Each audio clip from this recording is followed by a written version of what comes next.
സഹോദരങ്ങളില്ലാതെയാണ് ഞാൻ വളർന്നത്. ഓരോ ദിവസവും ഓരോ കോണിലും ഒരു ചെറിയ ശൂന്യത ഉണ്ടായിരുന്നു.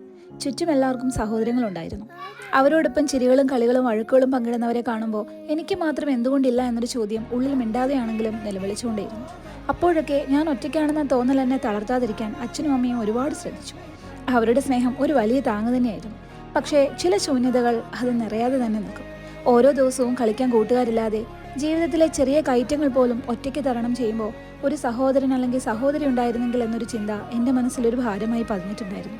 കാലം കഴിഞ്ഞപ്പോൾ എനിക്ക് സഹോദരങ്ങൾ ഉണ്ടാവില്ല എന്നൊരു സത്യം വേദനയോടെ ഞാൻ തിരിച്ചറിഞ്ഞു. സഹോദരങ്ങളെന്ന് പറയുന്നത് വെറും ഒരു ബന്ധമല്ല, അത് ശരീരത്തിൻ്റെ ഒരു ഭാഗം പോലെ, മനസ്സിൻ്റെ ഒരു ഭാഗം പോലെ, പറയാതെ തന്നെ മനസ്സിലാക്കുന്ന ഒരു ബന്ധം, ഒരു ടെലിപ്പതി പോലെ. എന്തോ എനിക്ക് ആ ഭാഗ്യം കിട്ടിയില്ല. പക്ഷേ ജീവിതം എന്നെ പൂർണ്ണമായി നിരാശയാക്കിയില്ല കേട്ടോ. വിവാഹത്തിന് ശേഷം എൻ്റെ ഭർത്താവിൻ്റെ സഹോദരങ്ങളെ എനിക്ക് സ്വന്തം സഹോദരങ്ങളായി തന്നെ കിട്ടി. പിന്നെയാണ് എനിക്കൊരു സത്യം മനസ്സിലായത്. ദൈവം അങ്ങനെ ആരെയും തള്ളിക്കളയില്ലെന്നേ. ആർക്കെങ്കിലും ആരെങ്കിലൊക്കെ ഉണ്ടാവും.